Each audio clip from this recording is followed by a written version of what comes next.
The first course I ran, it was still a course basically for people who were already Christian, maybe an emphasis on people who were new to faith. And it was rare that people outside the church came on it. But then I think it was the second course I ran. The whole of my small group were people from outside the church, and all of them came to faith, had an encounter with Jesus, and were filled with the Holy Spirit on the weekend. It was an extraordinary, I was observing something, and I thought, wow, this is amazing. Maybe we could adjust this course and make it a course for people outside of the church. And so that's what we changed the order of the talks. We changed what we did in the small groups. Instead of doing Bible study, which is what we used to do when it was a course for people already Christians, we had discussion. Because people said on their questionnaires, we only really enjoyed the evening when we were allowed to discuss the talk. So we changed it to discussion groups. We developed the whole thing around the outsider, the person who was not a Christian or not a churchgoer, or very new, and designed the course around that. And then it started to grow, and then we found hundreds of people coming here, and then other churches got interested, so we ran conferences to explain how to do it, and then it spread around the world, and now millions of people have done it. I love Alpha. I love being there. It's just such fun. Yeah, tonight will be the first night of the 85th Alpha course that we've been involved in, and in a row. I did a few before that, but these are successive ones. I'm excited about the people who are coming. A friend of mine's bringing his dad, who's 84.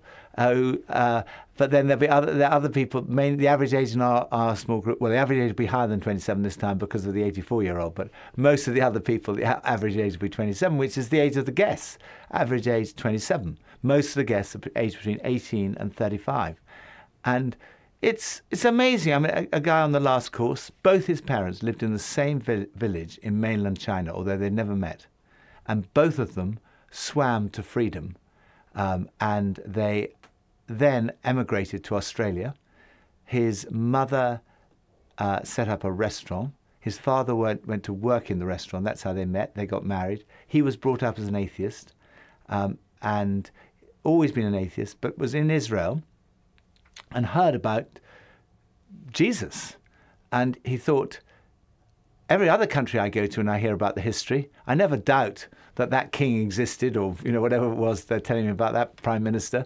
But why would I doubt? I don't know anything about Jesus, but why would I ought to find out more. So he came. I think he just Googled Alpha and ended up in our small group. Someone recommended it to him. Anyway, he was in our small group, and total atheist when he came on the course, as he'd been brought up. I think he's 31 years age. And then during the course, he was just really interested. Came on the weekend, and I had the privilege of praying for him on the weekend. And it was amazing, praying for some things in my life that I'm not proud of, repenting of that, asking Jesus into his life, and then being filled with the Holy Spirit, and tears pouring down his face. And the difference on his face, when you see that, you don't want to do anything else. And that's, what could be more fulfilling than that, more exciting than that? So that's why I love it.